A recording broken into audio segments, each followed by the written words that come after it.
This is a presentation of Northeast Streaming Sports.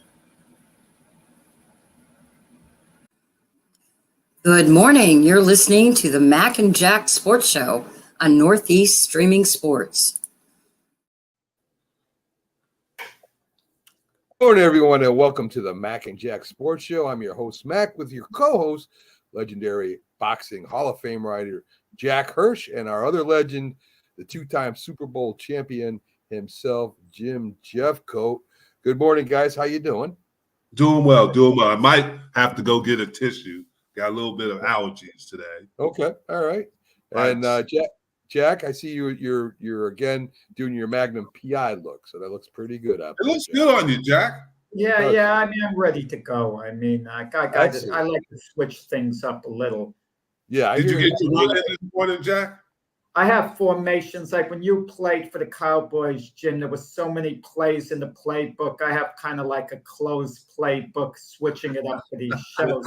This is my end around shirt. Did you get your run in? Yeah. Not yet this morning. I was up late. Yesterday I was out at 6:15 in the morning jogging, but today it's going to have to be late afternoon. Yeah, Pickles is back. Good morning, yes, Pickles. I'm glad you're back. No picks today, but we'll be covering a lot of NFL news, so I'm glad you're with us. Good morning to you too. So, guys, start off with the NFL news, and of course, this week in sports, and two big quarterbacks, I would say, Carson Wentz and Marcus Mariota, were released from their teams, saving Washington a lot of money with Carson Wentz. I think it was about $12 million. They got rid of them. So, guys, are they going to be playing again this year? And are they going to be starters? Jack, what do you think? Marcus Mariota definitely is a backup somewhere, and he'll be a competent backup. He's the type of quarterback I'd want on my team as a backup. Carson Wentz, I question whether he's even going to be in the league because he's a big personality. Okay, it's not that he couldn't be a competent backup, a plug-in start in an emergency, but I just don't see a head coach wanting the baggage that comes along with Carson Wentz. But, Jack, Marcus Mariota walked out on his team. He quit. Yeah. Well, he's been in the league a lot of years, and he doesn't have that big personality. But he quit on his team, and everybody saw that, what he did. He quit. The Falcons quit on themselves, Jim. No. I mean, they kind of closed shop during the year, and he lost his starting position. And he walked out. It's no different from the Raiders telling Derek Carr to take a hike late in the year. But at least Derek didn't quit on his team. Right. They told me, he said, okay, and we want you to take time off. But Marcus Mariota did not come back. But it's body of work. He's a long-time player in the league and never really had an incident outside of that one thing. He's not known for being a troublemaker. He's not known for dividing the locker room. So you're saying that Carson Wentz divides locker rooms? Carson Wentz, yeah, there was some tension in the Eagle locker room, a lot of tension. And it was reported by my friend Joe Santalaquido in a story for the Philly Voice. And Joe got a lot of threats at the time because Carson Wentz was still considered a top-flight quarterback when the story came out. And then everything came to light afterwards. Mm-hmm. And Joe Santalaquido became vindicated in the story he wrote. And Carson Wentz went to Indianapolis. It didn't work out. Jim Irsay was upset they even got him, and they moved on from him. He was given the Commanders starting job, couldn't hold that. They're releasing him. Coaches don't want the baggage. They really don't. That's why. Is that baggage or ability? It's baggage. I mean, Colin Kaepernick was good enough to be a backup in the league. A lot of years have went by, so I question whether he could still play. But he was certainly good enough to be a backup at the time and possibly a fringe starter. Certainly as much as Mariota. Tim Tebow was good enough to be a third string quarterback in the league. And yet coaches didn't want to have to deal with it. Okay. They didn't want to deal with these personalities. Well, do you think that was coaches or the organizations with Colin Kaepernick? Because he did go to what, 2 Super Bowls? He won 1 Super Bowl. They lost that Super Bowl, but he played well. He replaced Alex Smith as the starter during the year. If it's a Patrick Mahomes and Aaron Rodgers, you put up with anything, okay? To a certain Anything. extent. I think. Yeah, just about. Patrick Mahomes, yes. Aaron Rodgers, his story is getting old. Well, now it is. Now it is. But a couple of years ago when he was MVP caliber player, a Tom Brady at his best, a Peyton Manning, you put up with it. You played with a receiver who had some issues. You like him a great deal, Michael Irvin. If Michael Irvin was an average receiver, average. He wasn't going to stick with the Cowboys because he was one of the great receivers of all time. But you got to remember, he had his issues after Jimmy Johnson left. But he stuck around. He was still a Dallas Cowboy. Yes, but he had his issues after Jimmy left. And guys like that, you have to discipline them different. Like one time he missed the plane. We were playing Detroit. And Jimmy just left him. He was up there. He thought he just made it. He didn't make it. And we were looking out the window, and he was saying that. Let me put it another way. Your co-host who you found, Byron Williams, good receiver. But if he was on the team and he missed a plane and Jimmy saw him, Jimmy would say, cut him, unlike Michael Irvin. Jimmy would probably have cut Byron. But that's almost if you're a successful coach, you're going to do that. You got players that you got to keep on the team. It's just, we're going to talk about it, but there are certain players that you're going to have to figure out another way to discipline them. Yeah, Pickles. They help you win. Then there's other players who you can replace, and those are the players that are in danger of not being around if they mess. That's Carson Wentz. That's what I meant by Carson Wentz. Okay. It makes sense. It's just not worth it to keep him around as a backup, a possibly plug-in start. It's just not worth it. Pickle says he needs to go to therapy.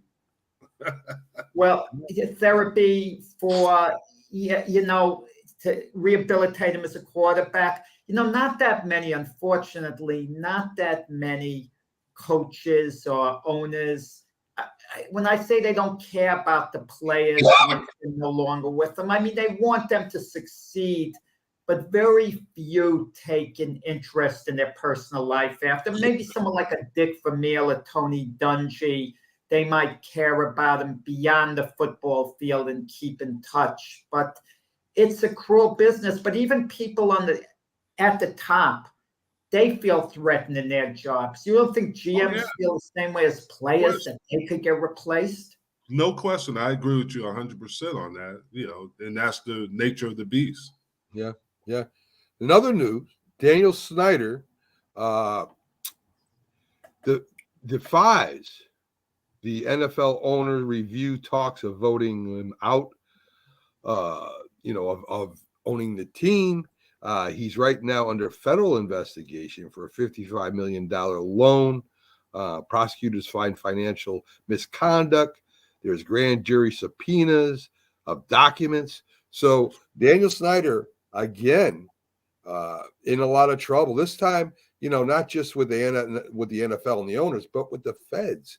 So, Jim, if you're playing for a team like the Commanders, not only having problems coaching and players, but now your owner is in trouble. Is that a place you want to play? Well, here's the thing, too. I don't know if you saw this. The NFL Players Association did a survey of all 32 teams. Yeah. And all the things that are involved in football.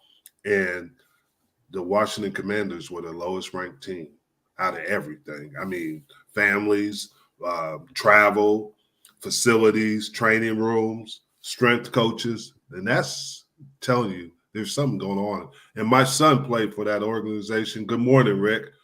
And he told me it was the worst organization he's ever seen, because he had been in Seattle before, and then to go to Washington, he said it was unbelievable. He said he doesn't even understand. He said he had better facilities and better work environment at Texas, the University of Texas, than the Washington Commanders.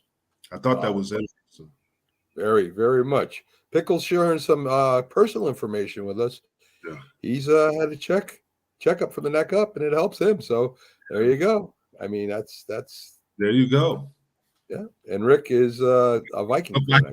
Right now, you can say that, Rick. It's preseason. Well, the Vikings got Brian Flores as their defensive coordinator, and that might be a game changer. I mean, Brian Flores is about what kind of players he can get. Some very interesting news about Brian Flores too, Jack. Just because you brought him up, I'll see if I can find that right now.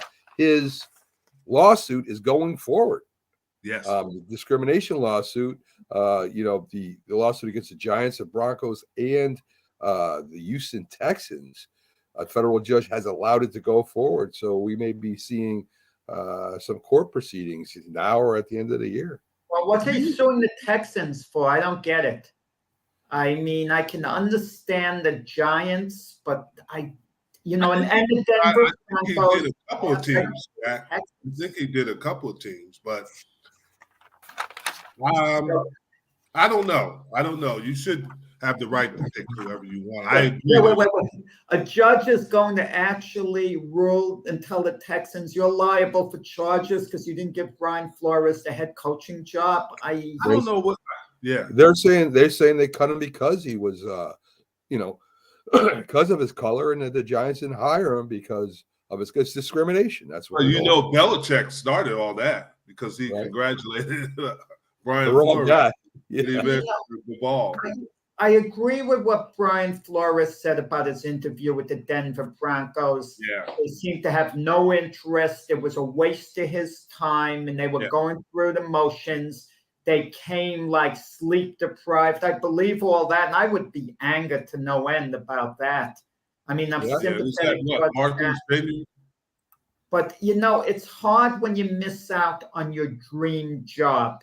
And that the Giants was dream job. I think that had a lot to do with it. I had Brian Flores begun the lawsuit right after he was relieved of his duties with the Dolphins, it would have had more credibility to me. But listen, but he should be able to get a head coaching job in the NFL again. He's a defensive coordinator. The Viking defense, they didn't blitz that much. They weren't an aggressive defense. If he turns that defense around, there's no reason why he shouldn't get a job unless teams are scared of a lawsuit and everything that it involves.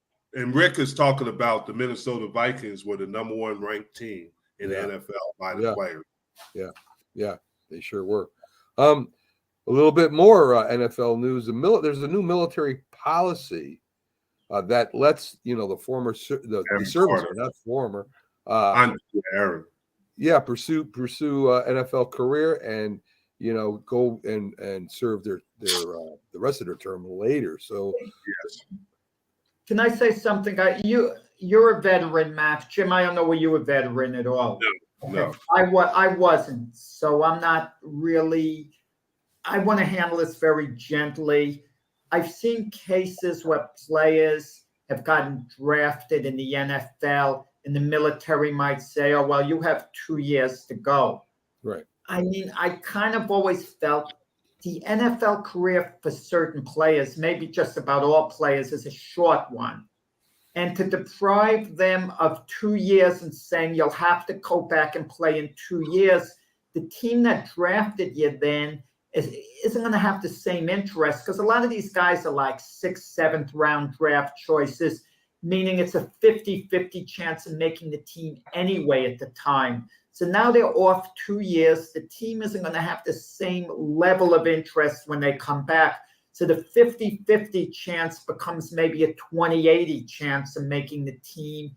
And why not work it out somehow where they could do them both, really? In the off season, you may be serving the National Guard. I'm just giving an example of something like that. You're giving your time in installments. You make it up to the military. But it always struck me the wrong way that they'd have to continue serving those 2 years, a couple of years, and couldn't pursue their NFL dream. But it's not unprecedented. You saw David Robinson in I was just going basketball, to say that. Namola McCallum in football. The offensive lineman just used to play for the Pittsburgh Steelers. Yeah. He was in the Army, and now you. And of course, Roger Staubach ended up playing. Back, but he served before. Yeah, he did. But Jack, that's a pretty good idea. You ought to submit that in. You ought to submit that to somebody in the military. So, good idea. Keeps them in shape. Being in the Guard, and I agree. Pretty good idea. So on to Jet news for Jack. Robert Saleh wants to keep Mike White on the roster. I guess he likes Mike, and Mike likes the Jets, and they all think he's a tough guy and a good leader. So at least second stringer, Jack, you can have Mike White back next year. Robert Saleh went from one of the bright young coaches in the NFL one year to being on the hot seat this year, as far as I'm concerned. I'm no longer a fan. I mean, what's going on? They're pursuing Derek Carr, but they're talking about Zach Wilson being the future of that team. As long as Mike White's on the roster, how are they going to play Zach Wilson even in the backup role? It makes no sense. They've got to move on from Mike White if they're keeping Zach Wilson. They've got to move on from Zach Wilson as well. I mean, there's no direction with the Jets. I agree with you. They drafted him. They drafted Zach Wilson, and they drafted him high.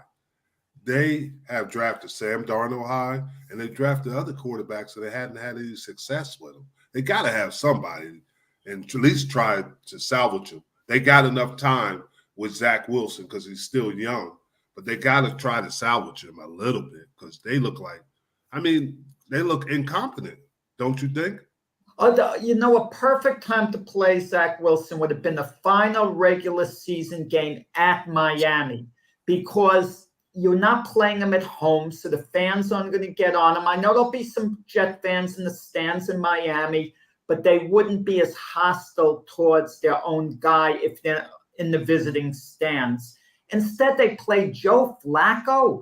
And what did they lose? Like 6-3, 9-6, 11-6, I think the score was. It was a terrible spectacle. What did they have to lose? Imagine Zach Wilson playing a good game against Miami.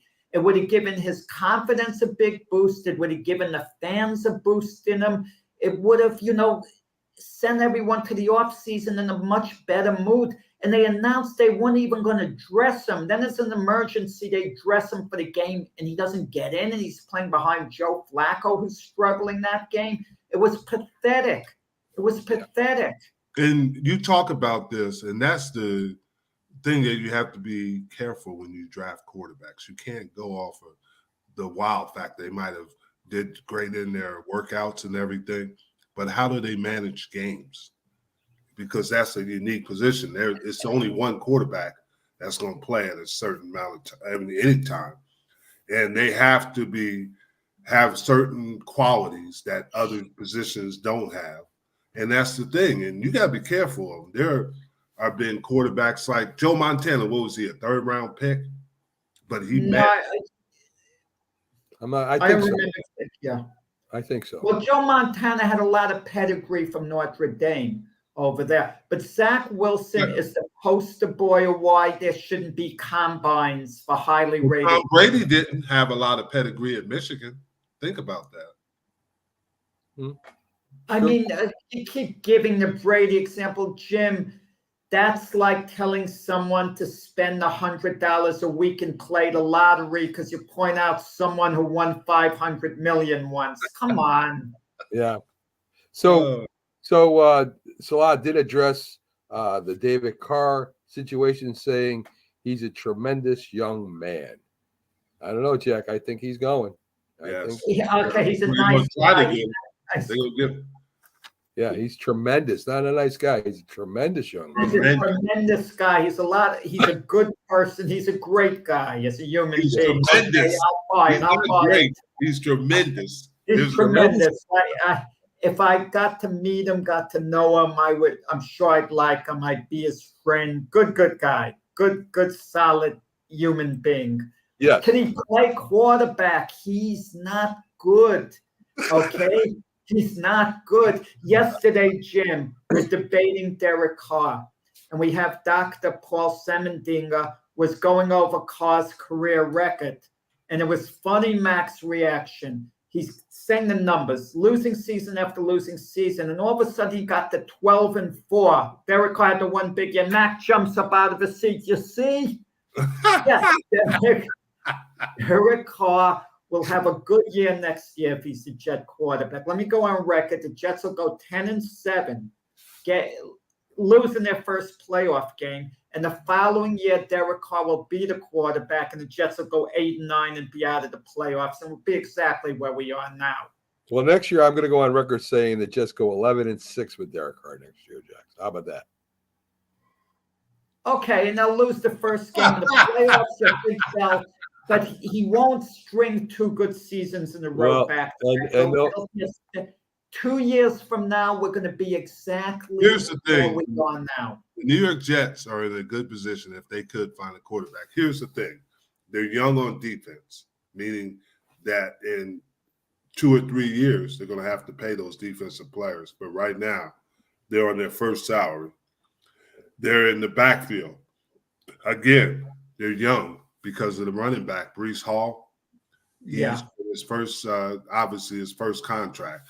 Wide receiver position, they're young. They're young at every position. So they're in a position they can take advantage of having a guy like Derek Carr because they don't have to pay everybody else at this time. Listen, Max, excuses. Wait a second. Derek Carr had Josh Jacobs, one of the best running backs in the NFL. They got him Devontae Adams, one of the best receivers, in his college teammate who he had a connection with. And they got him one of the best quarterback gurus as a head coach in Josh McDaniels, Tom Brady's QB, coach/offensive coordinator. They got him what he needed. They gave him everything he needed. Derek Carr isn't as bad as you say he is. I mean, he made some great throws. He made some great throws at Devontae Adams. Right on the money. He's not as bad as you're making him out to be. I think he's going to be the Raiders told him to go home at the end to save money. To save $12 million. They don't want him anymore. If he was a franchise quarterback, the Raiders need a quarterback now. So why would they be moving on from Derek Carr? I mean, think of that. They need a quarterback. He didn't fit what the head coach wanted. Right. Josh McDaniels, he didn't fit what he wanted. So right. So guys, we have the Philly sports guy in, fresh, ready to rock. Look he looks good today. This is the best I've seen him in a long time. He looks like he looks wide awake and everything. I don't know. He gets excited. Do I look wide awake? Yeah. See, I guess appearances. I have a question I want to ask Pax because he's an expert on this. Because Ben Simmons played for the Sixers before going to the Nets, and Ben Simmons is struggling badly with the Nets. It's terrible. Who's more likely to get rehabilitated and go on to big things, Zach Wilson or Ben Simmons? Jesus. Oh my God! You know what? It would have been a tougher conversation if you had said Carson Wentz or Ben Simmons. Oh, yeah. That's what I was thinking too. Yeah, you're right. Good one. I stand corrected. It's interesting. It's interesting. At one point, I saw something the other day. At one point, Carson Wentz texted Jaleel Okafor and said, "Hey, we should go out and have a beer and maybe invite that kid Ben Simmons to the mix." There you go. Yeah, between the three of them, they amounted to about nothing. There you go. That's bad to worse, Pickle says. Yeah. So Pax, we got some Philly. I got some Philly news I'd like you to comment on. First, the Eagles wide receiver Zach Pascalis assaulted and robbed Pascal, robbed at gunpoint. I mean, is it that dangerous in Philadelphia right now, or what? Seeing that he was done, that was done in Maryland, and had nothing to do with Philadelphia. I heard he also got pistol whipped and stuff like that. So I mean, I heard he's okay. It's an unfortunate situation, but it had nothing to do with Philly. Okay. All right. Well, I mean, besides that, he's a Philadelphia Eagle. You think it was because he was did they know he was a Philadelphia Eagle? Is that why? No. I think he just happened to be at the wrong place at the wrong time. And unfortunately, these things happen in this day and age. So I don't think it had anything to do with anything of that.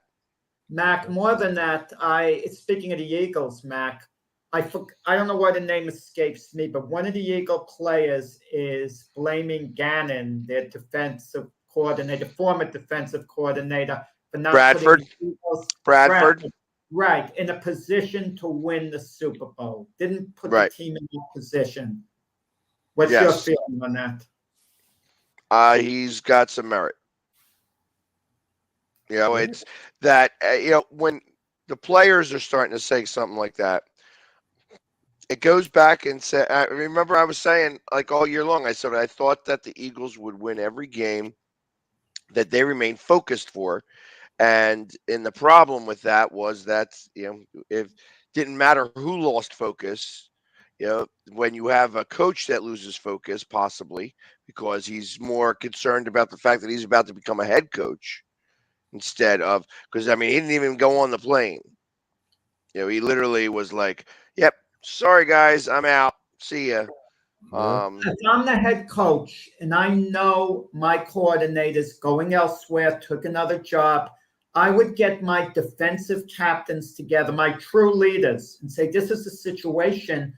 Maybe we have to move on from him right now. I know you like the guy, blah, blah, blah, but this is business. We're playing the Super Bowl. And maybe Gannon should have gotten dismissed right before the Super Bowl game. Just a thought. Maybe. I mean, who knows? Who knows how in tune? I mean, everybody's got something to do. You know what I mean? So maybe he kept it to himself that he was about to get the head coaching job. I mean, I can't speak intelligently about any of that. So it's, but, that being the case, it would have been a loss of focus either way. Mm-hmm. So Rick Sherlock says, unfortunately, you can't wear that bling out in public. So I guess the wide receiver was wearing too much bling. A little 76er news. Embiid and Harden big in latest win over Milwaukee. Yeah. Harden's coming up wanting a big extension. We talked about that yesterday. Between him and Embiid, the Sixers still have a good chance at winning the division. So what do you do, Bags? Do you pay Harden that money for a big extension? It's the media that keeps bringing this up more than Harden. Harden is not bringing it up. It's the media. It's like, oh, well, what are you going to do? Are you going to opt out? Like he's still under contract for another year. And if he doesn't opt out, he's fine. Like he's going to be making $36 million next year. It's a lot of money. Yeah. So him getting another contract, re-signing for another contract, it's like there's so much other stuff that's got to happen for that to occur. And it's the media that continues to push that narrative. We beat the Bucks yesterday, who was on a 60. He's definitely opting out. Definitely. He's not going to. Why is he? Because you're saying so? Because you're saying so, Jack? He's absolutely opting out because Jack says, I got to opt out. Get out of here. You have no idea what he's going to do. You have no clue. I know he's Jack talks to Harden all the time. He talks to James Harden every day. He knows exactly. I know. Him and the beard are out at the strip clubs all the time. Trust me. I'm surprised they don't ever run into them. Jack, are you out with Harden? Are you hanging out with Harden? James Harden's got 1 year left on his deal, and he can opt out. He signed a 2-year deal. So I mean, it's the media that's continually pushing it. With a player option to opt out for the second year. Actually, it's a dual option. So the team could opt out if they wanted to.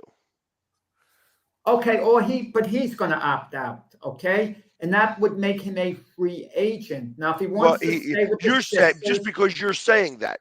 So this is what the problem with the media is. It's the media that's common making this a sense, story. hypothetically, if I was Harden's agent, I'd tell him if you opt out, very worst case scenario, worst case, there'll be a team in the NBA that'll give you the amount of money the Sixers offer at least 1 year. That's worst case scenario, but chances are you'll get a deal 3 or 4 years at more money per year than you're getting now. Good morning, Robert. How you doing? Oh, he got a new background. Yeah. He's Inspired by the great Keith Engle. Yes, Wow, yes. Keith and him are hanging out now. We thought there was a problem there, but now they are hanging out. Robert, have you been hanging out with James Harden at the strip clubs too? Like, and know that he's going to opt out of this contract. I mean, do you have any inkling on that? Because, I mean, obviously Jack knows 100% that it's an opt. He's opting out. Oh wow, James Harden. Yeah, I'm afraid John Moran is instead of me, and I'm trying to get them both squared away, guys. There you go. John Morant is another situation. I mean, that guy. That guy's just playing dumb now. That's somebody who's letting the fame get to his head. We're gonna get into that with Robert. Finish up with the Phillies news real quick. The Max jinx has come again, as we talked about Painter yesterday. Maybe making the team, the roster. Making the rotation. It seems like he has a bad tender elbow, Pags. I don't know if you heard about this, but he has a tender elbow and may not start off on the roster this year. So the Max jinx is still alive. So there you go. So anyway, the Max jinx. What is that? Yeah, it's called a Max jinx. I talked good about somebody and something happened to him. So that's something that happens. The Mac jink. I'm thinking Max. I'm like, who the hell's Max? Yeah, that bodes well for Derek Carr being a Jet quarterback. He's spoken glowingly about him. Yes, and he will be the quarterback, Jack. You know it's true. So, Robert, let's get into some of the big stories here with Robert Butler. Let's start with I don't know. I think you covered this on your show. Flores gets the go ahead to do the lawsuit against the three teams that they see discriminated against them: the Giants, the Broncos, and Houston. Have you heard anything about that? No, I just heard it, like you said, but basically they're just going forward with that lawsuit, and I do think that the Rooney Rule's outlived itself, and I don't believe the guy should have his time wasted. So I do think it's going to work out for the greater good in the long run for the NFL. Obviously now he's moved on. He's taken a job with the Minnesota Vikings. My guess is he'll probably get another head coaching opportunity at some point. Yeah. I think he'll if you could get Kirk Cousins' salary down a little bit and get some defensive personnel, I'm interested to see what would happen up there in Minnesota. The guy's a good coach, Yeah, there's no doubt. No doubt about that. So let's get to Barkley and Jones situation. I mean, last I heard, Jones was wanting $45 million a year.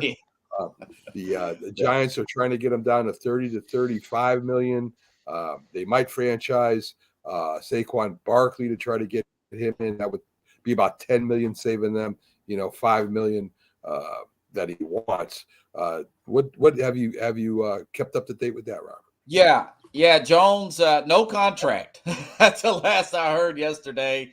No contract, $45 million's being thrown out there. I think that's the agent doing the talking. Let's shoot for the moon. They're going to get really mad at us. They're going to hang up on the speakerphone, and let's work our way down to something more reasonable. I think they are working way down, probably half of that, and add some incentives in there. And everything I read, it looks like they want to keep Barkley. Barkley's in his prime. That's not my traditional thinking of keeping a running back, but the Giants won't want to keep him. I mean, he is one of the better running backs. Kind of reminds me of Curtis Martin a little bit. And we'll see how it works out for right now. But yeah, that was a big headline yesterday, Mac. No contract. You have to have the franchise tag by Tuesday, correct? By Tuesday, yeah. That's the 7th, I want to say. And there's a lot of players that are sitting on that right now, or a lot of teams they're waiting on that. Lamar Jackson's another big one. I mean, those are just big headlines right there with that. Word is it's going to be exclusive or non-exclusive. That's the thing. Yeah. Non-exclusive means another team could say, okay, well, 2 draft picks, right? Yeah. Oh, that's what. Have you ever heard of that, Jim? Have you ever heard where the team is more interested in signing a running back than quarterback? No. Yeah, the Giants. No, that's first time for everything. Yes. So I want to ask a question to Jim. I hear that Dallas is considering letting Schultz go. What do you think about that? I like it. I'm not a big Schultz fan. I've seen him practice. I've seen how he goes about it. Yes, I'm not a big. I think the younger kids are going to be better. They got 2 young tight ends. I think he was the most productive Cowboy. I think he was the most productive Cowboy on that offense this year. He was off and on. I'm not a big Schultz fan. I don't like how his approach to the game. I think the other Hendershot, and I can't remember the other kid they got last year. Those kids are going to be better. Even Travis Kelce said they're going to be better, which is unusual. Okay, I mean it's like I think letting him go might be a little bit of a mistake. But I mean, you would know better because you actually see. He's a star. He's very intelligent, but I just didn't think he brought enough to the table, and that's just my opinion on it. So the talks of franchising him, those are no more valid. Jim? No, they're going to franchise Tony Pollard. Yeah. Okay. All right. Well, I'm going to say that too because his size is always going to be in there. But McCartney says they're going to run the ball more and everything, so they're going to get another back. I don't know who the back will be, but they're going to need 2 backs. It's going to be similar to what Green Bay does and Cleveland does. And you mean they're not going to keep Zeke? Unless unless the salary comes down. I heard Jerry Jones wants to keep him. Yeah, but he wants to negotiate a lower salary too. Yeah, but I think you need to move on. I like Zeke, but I think it's time. He's going to be 28 years old. He's on the downside of his career. You know, I think you should have listened to me last year and said, hey, if you would have got a 2nd-round pick for him or a 3rd-round pick for him, last year was the year to trade him. But nobody wanted to listen to me. Yeah. I think moving on from Amari Cooper last year hurt the Cowboys. Now, I know he had some issues, but they gave too much responsibility to Lamb. What happened was Michael Gallup. They thought he was farther ahead than he was, and he had to have a surgery right after the season. They didn't realize that he wasn't 100% healthy, and they messed up. All right, there you go. So, Robert, let's get into the John Morant here. First, there was allegations that he assaulted a young kid, and now he's on a video with his gun and walking around in the video, laughing and stuff. What do you think that the league's going to do with him? Well, he's already been suspended for 2 games, and he put out a statement, and it just, I mean, guys, there's something going back to last year. There's incidents with a security guy in the mall. There's an incident where they're pointing lasers, looking like guns at Pacer players, and it just seems like that. The guy went to a private school in South Carolina. It's like he's trying to be this gangster rapper type of thing going on. And I'm glad the league sit him down for 2 days. It seems like he's just on a path. He can't really handle this level of fame and money. And you really hope that they get squared away. Dylan Brooks got suspended also for too many texts. And they had one of the role players go down with the torn Achilles. So they just got a slew of bad luck. And Morant really can't handle all this that's happening to him. And hopefully his dad, who kind of acts more like a friend, can sit him down and say, hey, listen, man. His dad is to me, he's just as bad. Yeah. He almost got into it with Shannon Sharp. Yeah. He wants the limelight. It looks to me that the dad is living his dream through his son. Yeah. That's what it looks like to me. Wow. It's just another daddy ball, like the Lamar's father type of thing. T. Morant, he's dressing up, looking like Usher the rapper. Yeah, he's doing. Yeah, you're right, and that's what it's disturbing because you see him on TV as much as you see John Morant. Right. Wow, So that's too bad. hopefully they had to come to Jesus moment and get squared away. I mean, the 2 seed in the West, guys, they're playing really well. They got Steve Adams back, and it is a wait and see approach. The fact that he does have his dad around, hopefully his dad will put the sunglasses down for a second and say, let's have a serious conversation here. We're throwing all this away. Yeah. Pickles is saying his family's calling every time they have a problem. Yeah, you want to know something? Unless he gets into legal difficulty and it winds up in the courts, he's not throwing anything away because these sports leagues, they lack character to suspend a player for a long period of time. You think the NBA would ever hand down a 1-year suspension to Jay Morant? I would. I'd sit him out for a year. You're suspended a year. I'd point out the incidents with the gun, shut him down for a year. And believe me, after 1 year, he comes back. He's on his best behavior the rest of his career. But they're going to suspend him for 6 games or something like that? It's 2 right now. Take a suspension. He'll come back, and it'll be more the same later on. It depends, guys. We'll so see how he reacts. How does he react after he's actually been suspended? I don't believe he's ever actually been suspended for anything. I think Memphis he's taking on the personality of Memphis. He's got a very high crime rate down there, guys. I think he needs some kind of mental intervention too. Maybe go see a psychiatrist or some kind of counselor where they can try to evaluate him and try to help him in some way. Yeah, I mean that's what we're in today, guys. I'm telling you. The kind of sports world that we're in right now, they take mental issues a lot more seriously than they did before. I just get rid of the kid. I'm old school. I just get out of here. Go play for somebody else. You can't get rid of him. I know. But I would find a way. I don't know. I'd find a way to make him leave and get it. There's plenty of stars out there. We don't need the problems. I don't know. Plenty of stars, especially on that type of level. I agree. Spend him for a year, just drop him. I mean, come on, guys. I mean, really? Yeah. We're listening to the same things, right? This is what I'm hearing. Well, Pags, I mean, look at what the 76ers did with your buddy there. He had mental problems and they got rid of him. They found a way to get rid of him. So, but just like we talked before the show, certain players, if Ben Simmons was scoring 40 points a game, they would have never got rid of him. Right. He was more disruptive than his production. That's what you got to look at. He wasn't very productive. So they're going to get rid of him. That's just a headache that you don't want. But if you got a guy that's very productive, then obviously you're going to try to figure out how you can help him. Well, they didn't really want to get rid of Ben Simmons, the Sixers, until he absolutely forced their hand. They still had hope they could rehabilitate him as a player and he could team up with Joel Embiid and they could be really good. But finally, the Sixers had no choice. Enough was enough. As great as someone is, it gets to the point enough is enough. We're seeing that now with Aaron Rodgers. The Packers are at the point where I think enough is enough.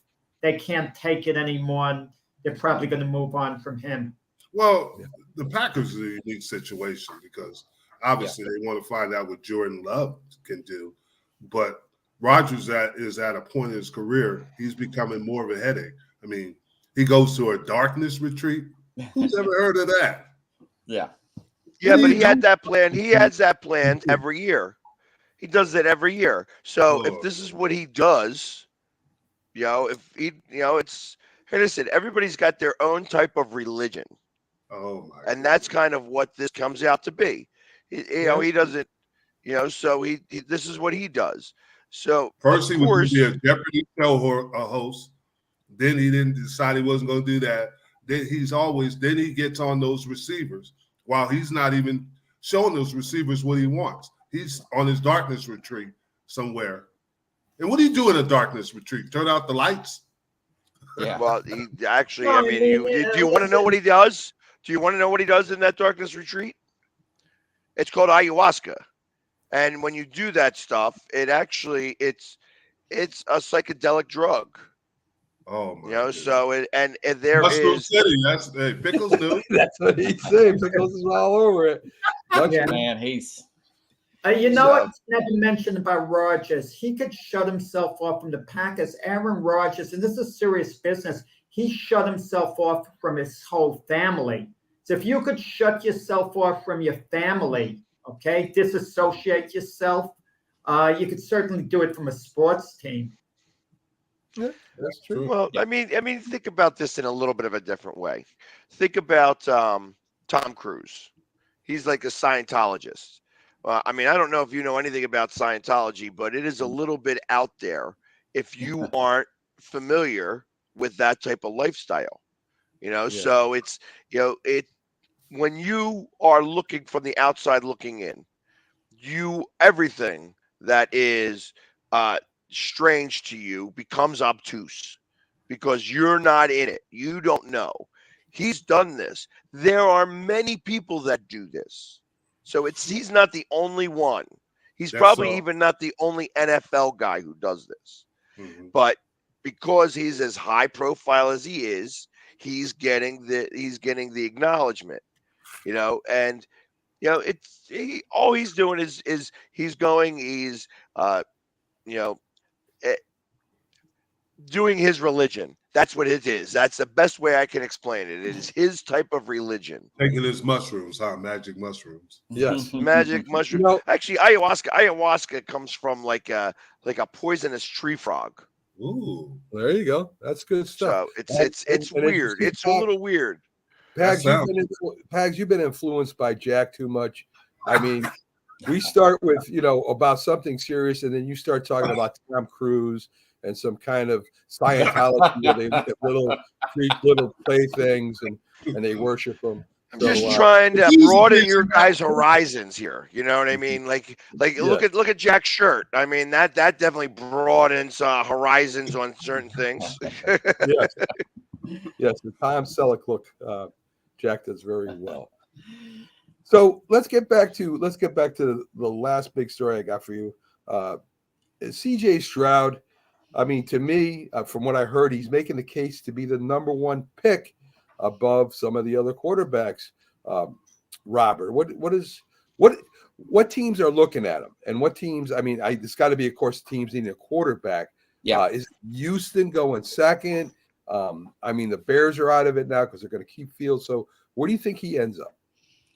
Yeah. A lot of people were impressed by the last amount of tape he put on against Georgia.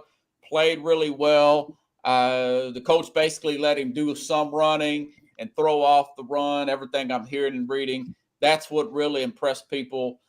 Scouts with CJ Stroud. Now, you look at Shane Steichen, who is the coach now of the Colts. Look at what they did down in Philadelphia. Maybe that's what Mr. Irsay's thinking, even though he did say something like he likes Bryce Young out of Alabama publicly. You just wonder privately, well, maybe that's a smoke signal. Really, we like this guy out of Ohio State. I can see him. He would fit in really well there with that offense. But who knows? But I do know he's having a really good workout, man. Yeah. Jack with the combine. I mean, he knows that the combine is what players need to get over the top, right, Jack? No. Combines, I'll tell you, you know the way I feel about it. I gained so much more respect for Dan Campbell, a guy I respected to begin with, by coming out publicly and saying, we don't pay attention to the combines. They're not even sending anyone, I don't think. He said they have game film. That's the way to do it. Just one quick comment on all these draft picks. If I'm the Jets, I give the Bears my full draft. All the draft picks this year to have that number one pick and take CJ Stroud. I throw in Zach Wilson on top of it. You're going to give up your whole draft. You got your franchise. He's pulling a Mike Ditka. And then he going to put a dress on him? Yeah, yes. Jack, that's just silly. Come on. Be serious. No, it's not. Think of it. how many quality players are you really giving up in your whole draft? You're giving up 3, maybe 4 for your quarterback of the future. It's worth it. Jack, I'm glad you're not. I'm glad you're not the GM of the Giants. That's all I got to say, because that's one of the worst. You're very happy with the Giants giving up on Evan Ingram. Here we go with Evan Ingram. Here we go. Very happy. Yeah, Tony and Ingram, Jack. I know. We've been over that 100 times already. Any thoughts on Bieniemy before you go, Robert? New Commanders coach had some things in the past, not as bad as Jim made him sound like he was terrible. And he's really not. A lot of that stuff was just drinking and his players. It was the players that did it, not him. No, there's other things. Jim's all right, Jim's got the inside scoop. But anyway, maybe he'll share. Why hasn't it come out, Jim? If there are other things, why hasn't it come out? It's just people don't know, but inside it, I was at the University of Colorado. There's some things that are pretty disturbing. I noticed the media's been quieter on that too. They're not throwing the league is racist and all this. And I noticed that a lot of the mainstream they quieted down on that narrative. And then you had LaShawn McCoy criticizing him, saying that it was all Andy Reid. But my thing is, if you're going to be around Andy Reid for 10 years, you've got to learn something. I mean, there's some type of scheme. I'm sure they've got some creativity. That is true. Yeah. Yeah. With Sam Howell, I mean, we don't know how good Sam Howell is. We don't even know if there has been some rumors that maybe they go after Lamar Jackson. Now he's kind of popped up in the rumor mill there with the Commanders. You look at some of the red zone. I thought that was all a joke. That was all a joke by Barstool. Oh, well, a lot of stuff starts off that way, and then so did crypto, and then people's into crypto. So we'll see, man. But so Robert, I'm not into crypto. I'm just saying. Jim, you've got to tell me what else. Privately tell me someday about what else is going on with Bieniemy. I won't say anything unless I want to. Yeah, tell me too. I can keep my mouth shut. It's not good. It's not good. He was the offensive coordinator under John Embry at Colorado. He played at Colorado too. Yeah. Jim, let me put it another way. Without you telling us it all or giving any clue, I'm not asking for that. Let's make believe you were an owner of a team, and your GM wanted to hire Eric Bieniemy as the head coach. Would you intercede and say, look for someone else? Look for somebody else. Wow. Okay, that's enough. Good enough for me. You're gonna have some issues. All right. Yeah. All right. Now, is it because that the media is going to release what they know, or is it because he, as a coach, this is what he did is more effective is what he affects him as a coach? It affects the media. If they release some of the stuff, it's going to be bad because it's going to make you. Why would you hire this guy? And you know how that is. Today, the woke, they're going to have some issues because it's bad. Well, Pickles says Ben will fit right in at Washington. That's true. Maybe that's why they hired him. I don't. That's true. Never know. That is true. Yeah, maybe it has nothing to do with. Him and Snyder can hang out. Yeah. Give old war stories. There you go. Well, usually all the convicts and the bad people go to Dallas. So. Yeah, there you go. Can I ask Robert? I want to ask Robert. Yeah, we did have Randall Cunningham and Howard Carmichael. So and Gary. We were talking about Marcus Mariota before Rob came on. As far as you guys said, he quit on his team, the Falcons. So who would want him? He was with the Titans a good number of years. Yeah. What was the feeling? Was he a good soldier during those years with the Titans? Wasn't vocal enough from what a criticism I hear. And what I've seen, you watch the team week in and week out, he's very inconsistent as a quarterback. Decent guy, not a character problem. It's just he's probably just a backup in this league, and that's what I've been telling people. 3-4 years, you kind of get a read on a player. I feel like I'm vindicated. Some of these loyalists to Mariota here locally. Oh man, he just never got this. He never got that. Some guys just are not that guy. They're just not an NFL starter in this league. I still think he'll probably get a backup gig. And now Atlanta, they have another spot. So, Atlanta's probably looking for a quarterback. I doubt they're just going to roll with one quarterback. And Ritter did nothing to impress me personally. So, and they got a boatload of draft capital not draft capital, cap space, like $56 million. Wentz. Everybody else is paying them. Well, Wentz would probably be a backup somewhere. John Smokes, sports psychologist, A-Rod, in baseball also saw maybe he needs a C1 and get his confidence back. He's probably a backup at this point. Maybe the Rams take a chance on him. Somebody will take a chance on him. He'll come in and compete. I bet he'll be a backup. You know what I'd like to see? Carson Wentz, hat in hand, very humble, goes to Howie Roseman and says he wants to come back as a backup to Jalen. No chance. Getting gassed up there. I tell you, I mean, not for nothing. I believe, I may have mentioned it on this show or somewhere else, that I think that Carson Wentz winds up in Seattle. I think that from what I hear of Pete Carroll, that he is not somebody who babies veterans. So I think that he needs a little bit of tough love. I think he needs to be a lot closer to his people, which Seattle is. Of course, he came from North Dakota. I think if there was going to be any bit of a resurgence out of Carson Wentz, I think that's going to be the spot. I think anywhere else he's not going to do it. I think you're going to have more of the same. But I think that Pete Carroll is a strong enough coach, just from what I've heard. And I've heard from actual players who said, yeah, they went there and he just doesn't care that you have veteran status. He's gonna bust your balls, and certain veterans won't play for him because of that. Now, I think that Carson Wentz could be that guy too, but my expectation is that if he's going to go somewhere and try to get a resurgence, he needs a strong coach who is not going to cater to his whimsical situations, and maybe get him back closer to what he was, and then have his people around him. Like I said, in North Dakota is not that far from Washington. So I think that you would have more of his people around. And I think that may be his best case scenario. Robert, any Tennessee Titan news that is that you know of that might be interesting? They're just trimming down the roster right now.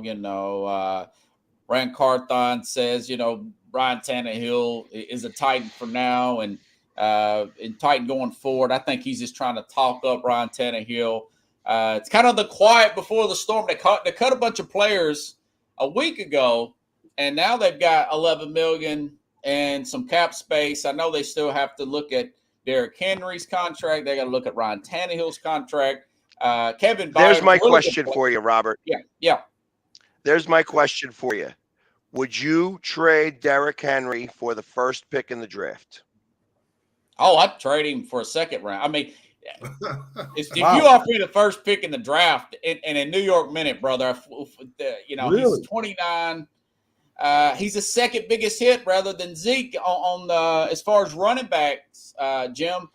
As far as cap hit, he's 16. Zeke's a few hundred thousand more. 29 years old, still very productive. Yeah. I'd love for the Bears to offer him that second round pick. If you get a late first for Derrick Henry, absolutely. I know he's a great Titan. He's probably in the Hall of Fame for the team Hall of Fame if they got one down here. I don't know if they even got one. Eddie George. He's Eddie George. Yeah, I think he's better than Eddie George actually. Mm-hmm. But that being said, he's a big cap hit. Pick, not second. They go first overall. Houston goes second. Well, yeah. But I'm just saying, if the Bears offered their second round pick, they've got two second round picks. Yeah, pick 33. Pick 33. Oh, that would be amazing, man. That would be just But jumping. Derrick Henry's a little past his peak in my view. He wasn't the same player last year. I don't care what the stats said. Yeah, Yeah, he's still I explosive. agree. I'm That's willing to trade why this I'm year even mentioning that. I think Henry's still a great back, really. Would you compare him, Jim? You've played against Earl Campbell. Could you compare him to Earl Campbell? Only played Earl once, and I would think that at this age, if you gave up a second round, how long are you going to have Derrick Henry? That's the question. At 29 years old, you might have him maybe at the most 2 or 3 years. At the most, is it worth that? And that's the question you have to ask. Earl Campbell, I only played, like I said, played against him once. That was a man. Yeah. I saw the film. I saw the film clip of him running you over like a train. I saw that clip. He ran everybody over. No. Mac, I stopped him in the hole now. Yeah. Would Jim and his fellow Cowboys have been able to stop the great Jim Brown? They couldn't. I don't think anybody could stop Jim Brown when he was Okay, there you go. You answered for Mac. There you go. Yeah. So gotta go. So Robert, everybody tune in to Sports Scope. When you get a shot, he's everywhere.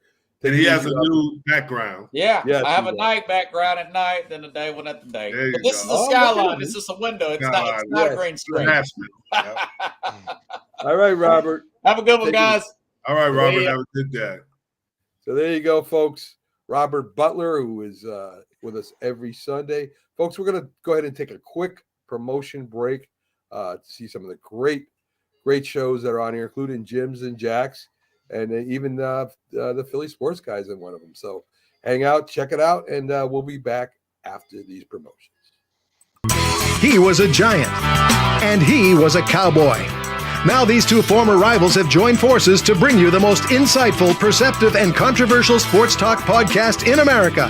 Former Dallas Cowboys defensive end Jim Jeffcoat locks horns with former New York Giants wide receiver Byron Williams. And now, here's Byron Williams and Jim Jeffcoat. If you like the sweet science, get ready to talk boxing on the Gloved Fist podcast with top boxing writers Frank Latirzo and Jack Hirsch. Frank, a former amateur boxer out of Philadelphia, writes for NY Fights and can be seen on the Boxing Channel. Jack, an amateur boxer who competed in the New York Golden Gloves, was a 6-term president of the Boxing Writers Association. And now, here's Frank Latirzo and Jack Hirsch. It just might be the greatest sports franchise in the history of sports. A place where legends are made, and there's always something to talk about. Get ready to immerse yourself in pinstripes. Start spreading the news, hosted by Paul Semendinger and E.J. Fagan, a couple of doctors with a prescription for Yankee fever. And now, here's Dr. Paul Semendinger and Dr. E.J. Fagan. Get ready to start spreading the news.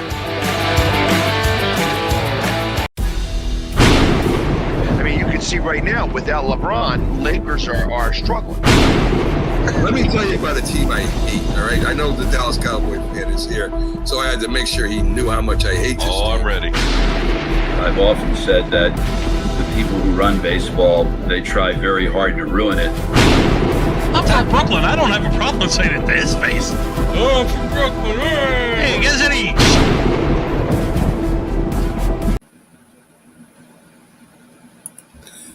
This is a presentation of Northeast Streaming Sports.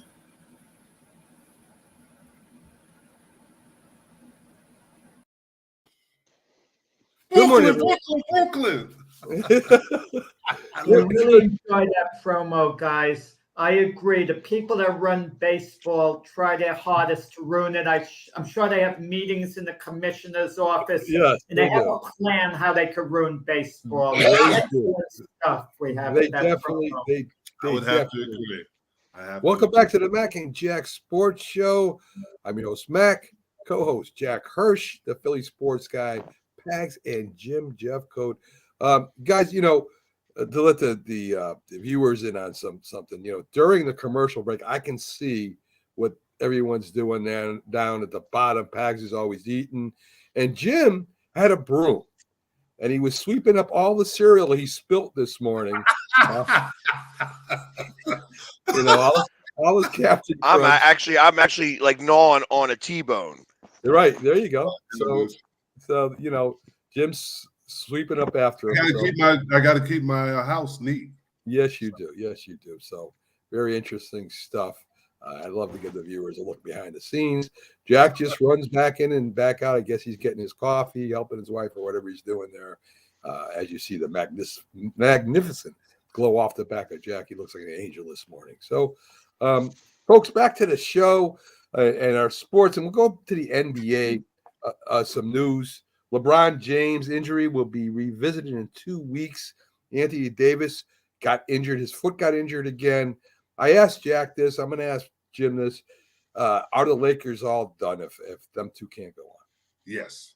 And I'm not a big Anthony Davis fan. I think he's overrated and he doesn't step up. He doesn't. And LeBron obviously is going to be out. And then who is going to carry the team? They don't have anybody else to carry the team. D'Angelo Russell is hurt, and he just came from Minnesota. Right. So, Jack, you agree with that? No, I don't agree with it. The Lakers were NBA champions a couple of years ago, in large part because of Anthony Davis. Now, Pags is whining it was a shortened season because of the pandemic. But I can guarantee you if it were the Sixers who won the NBA title that year, Pags would proudly be looking at the banner up there, and reminding us they were NBA champions.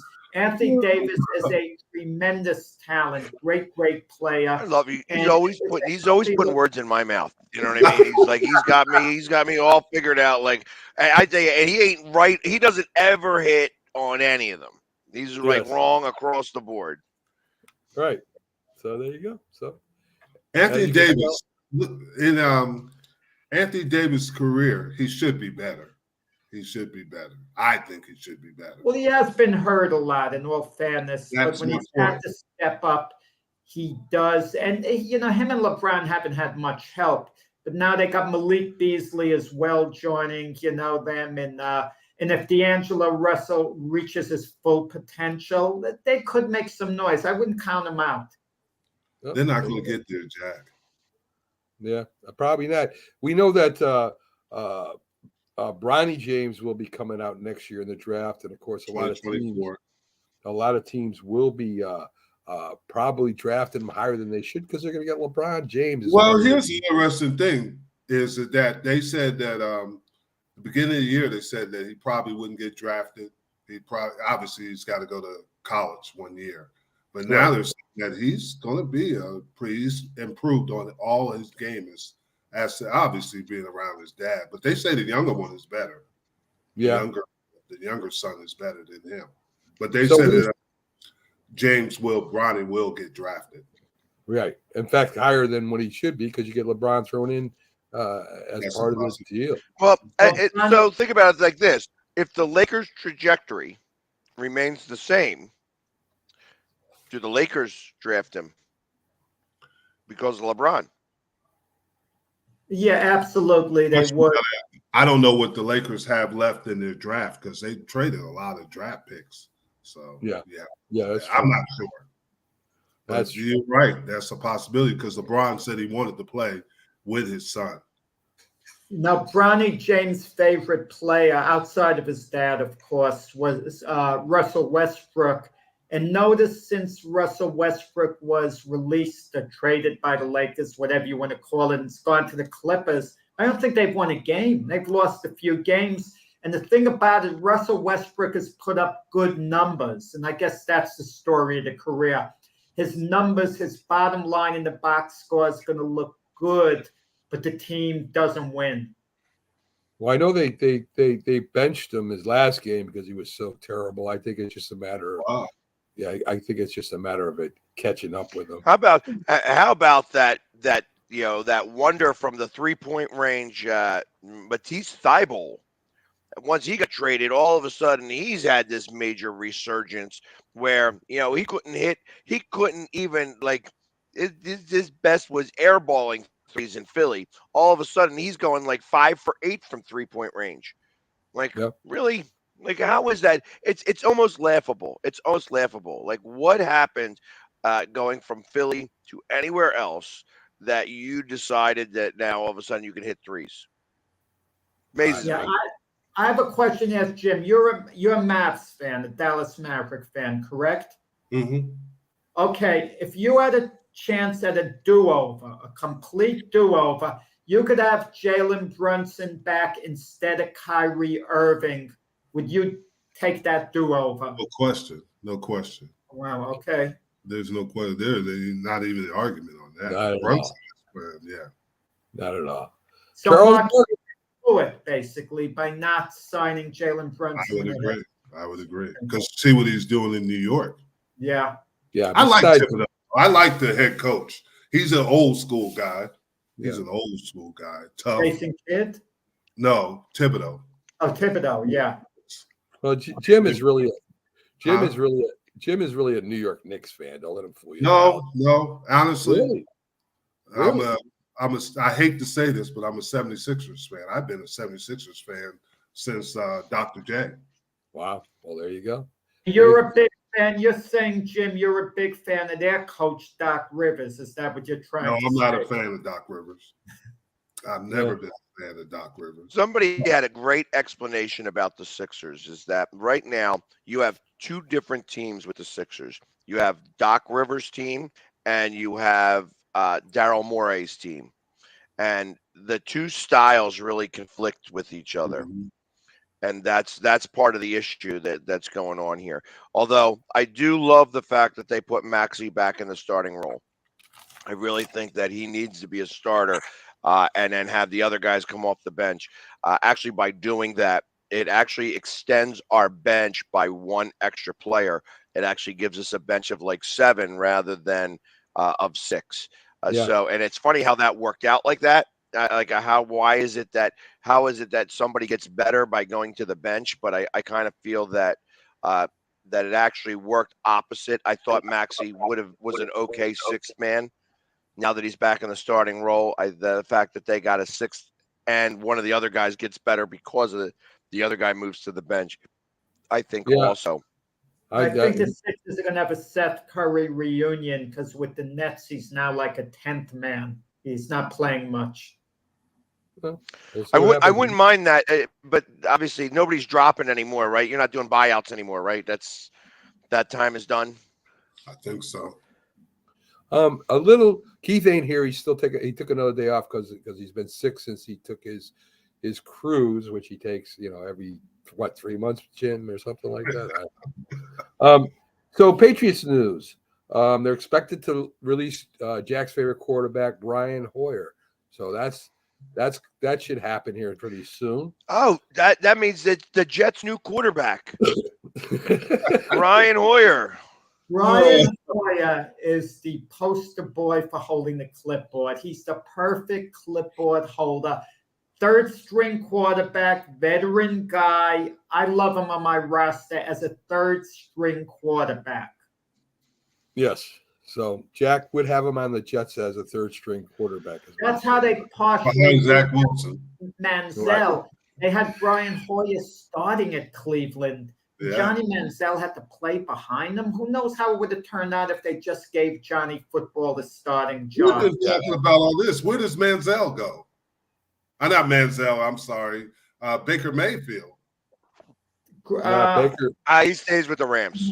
I think he stays right with the Rams. I want to tell you guys some simple math because Mac's always arguing on behalf of Daniel Jones. Simple math. Daniel Jones has been in the NFL for 4 years. 3 of the years were not successful, the first 3. Last year, he was excellent. So he's had 1 really good year out of 4. Baker Mayfield was with Cleveland 4 years. He had we're not taking it. Jack,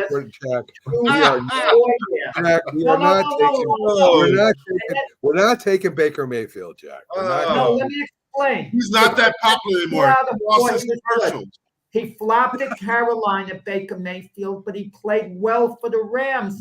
So half the time Baker Mayfield has been good. Daniel Jones has been good only 25% of the time. If you want to play the analytics game, that's it. His rookie year, he was pretty good too, Jack Jones was. He had a pretty good year. Oh, he wasn't pretty good. He was just, one I big game. understand what's going on. Jack is in misery. His rookie year, if I remember correctly, the coach botched up the whole Eli Manning situation. Yes. Yeah, that whole situation. And then he put him out there, and Daniel Jones pooped the bed, from what I remember. He wasn't ready to be a starter.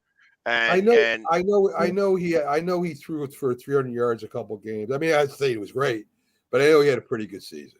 So no, he had a pretty good season. What Jack is, he wants you to be miserable, like the New York Jets are with quarterbacks. Yes, I know. No. The Jets, by the way, Pags, they sat Eli Manning for Geno Smith. Right. And people came down very hard on the Giants. How can you sit him for the likes of a Geno Smith? What a joke. And now, because Geno Smith had a resurgence at Seattle last year, Mac wants to bring him back to be the starting quarterback for the Jets. Right. There's nothing wrong with that. Well, I hear Marcus Mariota is also talking to the Giants. Yeah. Yes, he is. But when you think of this year's QBs, the first two QBs, just look at the history. Mayfield and Sam Darnold went 1-2. Jameis Winston and Marcus Mariota went 1-2. Goff, who's good now, and Carson Wentz went 1-2. It doesn't work out most of the time when you look at it that way. Well, Goff has had a big resurgence as of last year. Yeah. I think he's finally got an offense that actually can deal with him. You know what I mean? That actually knows how to deal with him. You know, I've said that 100 times to Jack. Jack has a big obsession with rankings and draft picks, where they're drafted and all that stuff. And a lot of times it really doesn't matter where you're drafted. It matters, of course, how you play when you start playing. How do you fit in their system? Right, exactly. So anyway, let's get a little bit more Patriots news. Expatriate Willie McGinnis facing up to 8 years in prison after 2 felony charges. Jim, we've talked about this before. I mean, Willie McGinnis was a very good, if not excellent, defensive end for the Patriots. He played in Super Bowls with them. I mean, what makes a player get to this point where he's actually going to go to jail, for felony charges? From my understanding, it was gang related. He grew up in Long Beach Poly, but he was in somewhere in Beverly Hills, but this was gang related. This was a gang incident, and he jumped in because these guys were guys that he had grew up with on this guy. Because the guy it looked like he was just sitting there having dinner, and they jumped him. Wow, that's sad. So a little bit of Knicks news. Of course, Randle and Brunson lead Knicks to 5th in the division. They're beating the top tier teams now. They've beat the 76ers. They just beat the Miami Heat. They beat the Celtics. I mean, the Knicks are playing pretty good ball right now in 5th place. I don't know, guys. I think they have a shot at doing well in the playoffs. I do. I think they do. It's about momentum. The Celtics blew a 28-point lead to the Nets the other night. Yeah. So you kind of just wonder. I mean, the NBA, there's so much parity there. I mean, anyone can beat anyone. What's funny about the Knicks is when you think about Randle and Burnett, last year they were trying to get rid of him. They wanted him out of New York. You bring in Brunson, and those guys have gotten better because you got the kind of guard that can play the game, and obviously that's what Brunson's biggest thing is how he sees the game. He sees it like a coach. Yeah. I was wondering. I thought that was the case. So you keep saying that they beat the Sixers, but the Sixers then went 2 days later and beat them. Just so that you know what I mean. Yeah, so it was a back-to-back type of thing, and it's right. All right. So I just want to make sure that we were on the same page. I'll keep saying they beat the Sixers like it's some big deal. There's a lot of teams beat the Sixers. I'll take 1-1 against the 76ers any day of the week right now. I mean, I'll take that, right? Yeah. Yeah. I mean, because it's better than 0-2, which is what you guys normally are. Right, exactly. That's what I'm saying. The Knicks are playing better this year. Look out for the They are Cleveland- playing better. You have to give them credit. I mean, they are. They go on a little bit of winning streaks. They start to. Truth of the matter is they're starting to play together as a team, Yes. and not as individuals, and that's a big deal. That's Yes. that's the biggest difference between Knicks of even 3 months ago to the Knicks of right now, that they are playing together as a team. They're starting I'm to projecting the Knicks, guys, to wind up the number 5 seed. You know, just looking at the standings, we don't know for sure. I'm just projecting it, and I'm projecting the Cavaliers to be number 4. So when we're done with the play-in, there are 8 teams now left, and number 4 plays number 5. That is a tough matchup for the Knicks. You know, the Donovan Cavaliers. Mitchell has made a tremendous impact to the Cleveland Cavaliers. Nobody ever says anything about that. I mean, Donovan Mitchell. Yeah, my favorite is Jared Allen, who the Oh, Nets yeah. have gone from. If you look at his shooting percentage, one of the best in the league, always double-digit rebounds, and they yeah, should have he's never. only 2 feet from the basket, Jack, and he's 7 foot tall. Yeah, they never should have traded him in that James Harden deal, the Nets, to get James Harden to begin with. If they just stuck with what they had, they would have had Jared Allen now, other pieces. But it's done with, and they got draft capital back. So And I agree with Pickles. I think the Cavs are going to be a tough out. Yeah, I do too. yeah. I do I'm too. picking them to go to the finals, by the way, to Yeah, come out of the yeah. East. Cleveland? Yeah. Well, Jack, you know how Jack's picks are. So He loves Cleveland. Oh, he Yeah. does. He does love Cleveland. I thought he was the Knicks. I got a question, and maybe one of you guys would know this.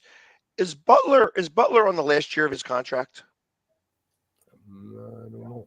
I'm not sure. I don't know, Jimmy. He's not the same Jimmy Butler we knew. Somehow, I don't want to say he's going through the motions because I know he's a fierce competitor. I get the feeling Jimmy Butler is the type of player. He's smart. He realizes the regular season doesn't mean that much. I think come playoff time, he's taking it up a level. I think he's just pacing himself, waiting for the playoffs. He mess around, they might miss it.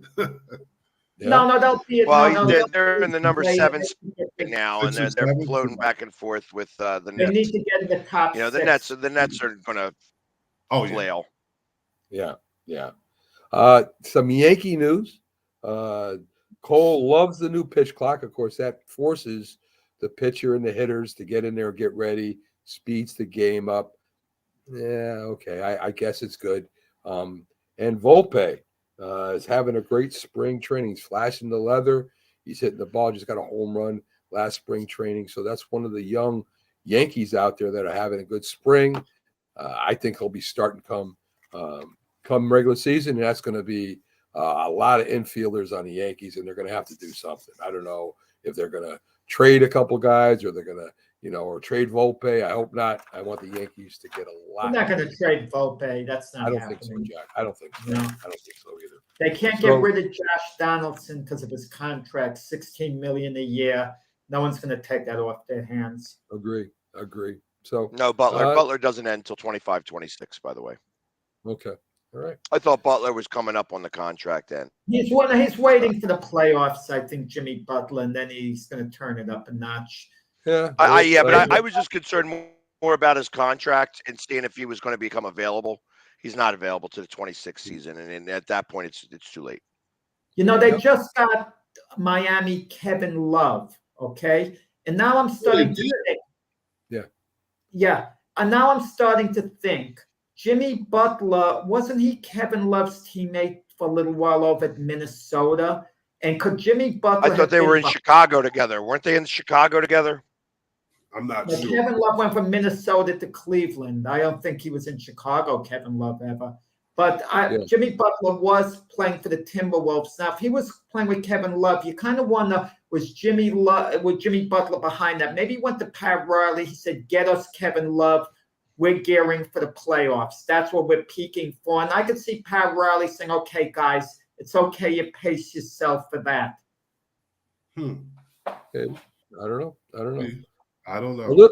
A little college basketball. Very little. Marquette wins the Big East. I mean, a small school. It's good to see Marquette going up there. What are they out of Rhode Island? I think, Jack, is that right? Or Delaware? No, Milwaukee, Wisconsin. Yeah, it's Wisconsin.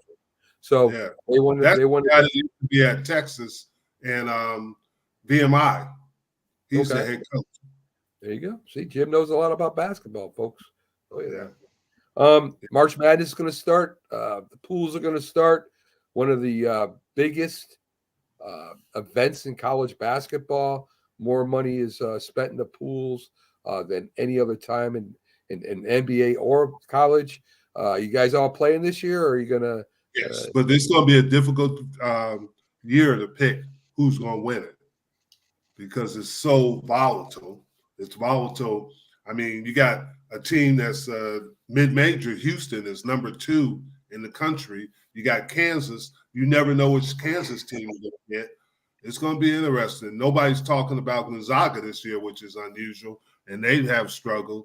There's a lot of teams struggling. You don't know which is the best team in the country. It's whoever gets on a hot streak. Would you agree NCAA tournament is the most fun one in all of sports? Talking about all playoff formats, that would be I it. would agree because the uncertainty. Because every year, a number 12 beats a higher seed somewhere there. It's I mean, even number 13s. I mean, when I go to pick my bracket, which I don't really do, I don't really pick that, but I always look for the records. I don't care. I don't care what conference you're in and the talent that you've gone up against. If you have a better record than the 5th seed as a 13th seed, I'm picking you because 9 times out of 10, you win that game. Yep. You're right. So, interesting. Very Now, interesting. we're on college stuff. I hate to go a little off the topic, Max, to reel me back in, but there's something I was curious about. I'm going to throw it to you guys. I forgot who the quarterback was, but Mike McCarthy was raving about one of the college quarterbacks who's not going to be one of the first taken. Maybe Dugan from TCU maybe was the one.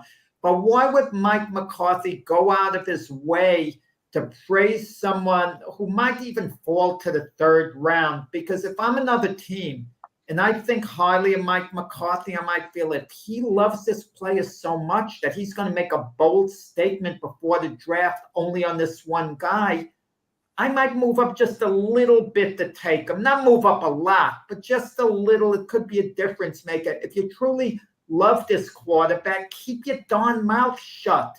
I think C.J. Stroud. Getting him. I'm almost sure it was C.J. Stroud.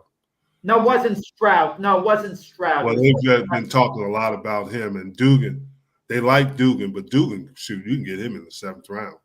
Yeah, right. But the point is with Dugan, why would Mike McCarthy say it? Because if he endorses this guy so much, and I'm a GM, and Mike McCarthy feels I could get Dugan in, let's say, the 4th or 5th round. If I'm going in the 4th round, I might grab Dugan. But a lot of times they're thinking this kid might be a free agent, and that they know, and he obviously being at TCU, which is close to obviously Dallas, and they're thinking that maybe we'll get this guy as a free agent if he doesn't. But he should just shut up, Mike McCarthy. He's hurting himself by endorsing a quarterback. I don't think Dugan's going to go that high enough to make it But that's what I mean. Later on, a team can waste the 5th round draft, waste one, and take a flyer on this kid based on McCarthy's endorsement. Pickles Lebanon. He says sports agents may be in McCarthy's ear. That's a possibility. Very possible. So let's get to the NBA standings real quick. Bucks are in 1st. Boston in 2nd, right on their tails, followed by the 76ers, Cleveland, which Jack loves, the Knicks, who I love, the Nets, and Miami, Atlanta in the 8th position, West Denver 1st, Memphis, the Kings. And, I talked about this with Jack. Is there a bigger surprise in the NBA this year than the Kings being in 3rd? You don't hear about Mike that. Brown's got to be coach of the That year. is true. Yeah. That is true. When you say that, I mean, I don't even know the Kings players. I haven't heard anything about the Kings. DeAndre Fox, the kid, is their number one player. DeAndre Fox. He's pretty good too. He's pretty good. He was a Kentucky guy, and he can play. Nuggets are just one of those teams that are very consistent. They're very consistent in how they play. Yeah, but the problem with the Nuggets, is that you give them any bit of adversity and they start to fold. That's been their MO for the last couple of years. They can't get over that hump.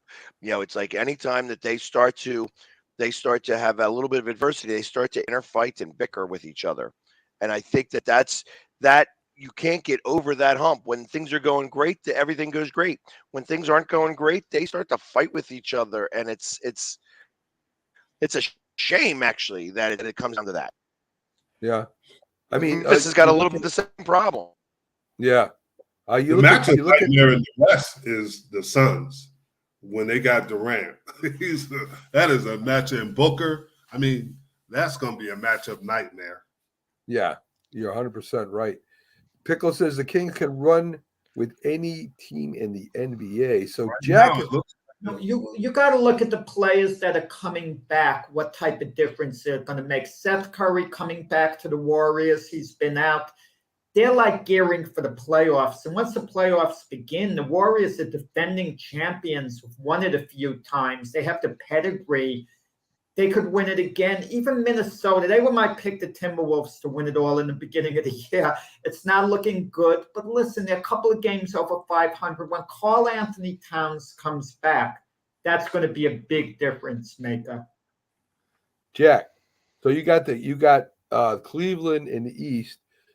Pick the Kings in the West and blow everybody's mind. I mean, there you go. No, I can't. No, the Sacramento, I don't see them making their mark in the playoffs. I mean, I'm just saying Mike Brown he was coach of the Cavaliers and he got fired originally because of LeBron, because LeBron was a free agent. He didn't like Mike Brown reportedly, and they wanted LeBron to stay with the Cavs. So they let go of Mike Brown right before. And if you want any more evidence, that was the case. After LeBron left as a free agent, a year later, the Cavs rehired Mike Brown. Does that make any sense? You fire coach and then a year later you rehire him because LeBron wasn't going to be there. Listen, we were talking about with Bronny James. You draft him. LeBron's going to be high maintenance as great as he is. He tried to get Eric Spoelstra fired at Miami. It's the Heat coach reportedly. And Pat Riley told him, no, he's going to be here longer than you are, reportedly, he told LeBron. And LeBron, there's been difficulty, him with coaches. What was the other? Oh, man, David Blatt, the Cavalier coach. They fired him with a 30-11 record. LeBron didn't like him. So you're dealing with some issues. LeBron comes over. James Harden and you might be really good friends because he gives you a lot of insights on what's going on in different organizations. No, it's happened. Listen, is it all circumstantial? You fire a coach who's won 30 and lost 11? It was and he took you, David Blatt the year before, took the Cavs to the NBA Finals. They had a 2-1 lead, but LeBron didn't have Kyrie Irving or Kevin Love, who was in love with the star at the time. They were injured. So that's the reason they lost to Golden State. The following year, after going to the finals, 30 wins, 11 losses, they moved on from him. It was known LeBron didn't like David Blatt. He didn't like Mike Brown. These guys are getting fired, and, he didn't like Eric Spoelstra. They won the Lakers won the NBA title and they move on from Frank Vogel because LeBron is there. I don't know whether he had anything to do in the case with Vogel, but you kind of have to wonder. Well, speaking of LeBron with his son, I mean, how much power will a GM or coach have if LeBron's on their team and his son is playing with him? I mean, how much will his son play because LeBron's there? Will he have influence on how much time Bronny gets during the game? I mean, is he in the starting five with LeBron? Let me tell you the best thing for the NBA guys. If Bronny James goes to the Charlotte Bobcats, Could you imagine the photo ops, Jordan and LeBron, and you play a game for charity, like a 2-on-2 game or something, and Jordan is guarding it one guy who we get to hang with a little, and LeBron another guy, just having them on the court together, have them team up. Can you imagine? The NBA would love the public relations, Jordan with LeBron. Actually, I'll tell you, that would be like the absolute worst thing in the world that could occur. Because I tell you, if Michael Jordan was to draft Bronny James, he's not bringing in LeBron. Mm-hmm. Like, I feel like that would be done purposely. I'm going to draft Bronny, and now LeBron never gets to play with him. I would almost think that he would do that. LeBron doesn't purposely. hate LeBron. That's not that relationship where he hates him. And as far as it being the worst thing in the world, that's. I mean, I don't know. I mean, not. Get me if I'm wrong. Excuse me if I'm wrong here. But the game that LeBron broke the record. Michael Jordan bought the airtime, so that he actually knocked off LeBron James from that game specifically. He bought the airtime, so that the show nationally, him breaking the record. Now, I don't know how much truth there is to that, but you only could see it on ESPN. Yeah, there you go. Yeah. Michael Jordan. Hey, did you ever hear that story? So there's something. There's something. Did you hear that story about Jordan and the Golden State Warriors? They asked him one day, would he beat the Golden State Warriors? Could his Chicago Bulls team beat this Chicago, obviously the Golden State Warriors? And he said, yeah, we'd win by 6. And somebody asked him, why by such a small margin? He said, well, we're close to 60 now, that team, but we still beat them. I don't know. That Bull team, if Jordan never retired, I don't think they win 8 in a row. I think the Houston team that won 2 in a row would have won one of the years. I'm going to give you an example. The first year Jordan was out, Houston barely edged out the Knicks in the finals. And come on, the Bulls wouldn't have had to barely edge out that Knicks team. That Knicks team wasn't at their peak. So they definitely would have beaten Houston that year. But the following year, Houston was really powerful. I think they would have ended the run of the Bulls at 4 in a row. And then, let's see how history would have gone forward, whether the Bulls would have won 3 in a row after that. But I think they would have won 7 out of 8. That's my opinion. All right, there you go. Mm. A little Major League Baseball news. The San Diego Padres extend Machado, I think it's 13 years. Yeah. For $130 million, something like that. 11 years for $350 million. 11 years. These years are utility players get that. 11 year contract. Yes, 11 years, $300 million. $350 million. So Jack, I imagine you think this is a bad contract. That's a stupid contract. I mean, come on, it's going to take him to what, age 41, 42? What are you going to do? He's a position player. The last 3 years of the contract, I mean, maybe with a pitcher, you could get away with it. He could pitch till he's 40, like we're seeing Verlander, Scherzer, great pitchers. Maybe you could get away with it to an extent. But a position player and the infielder who has to show a lot of agility, I mean, come on. It's going to be the last. No, wasn't this the guy that the Mets had? The Mets had signed, like the San Francisco signed him, and then the Mets. Carlos Correa. This is Manny Machado. Where's he at right now? Correa's back with the Minnesota Twins. What I love about that Correa going back to the Twins, he leaves the Twins as a free agent. He signs with the Giants, fails the medical.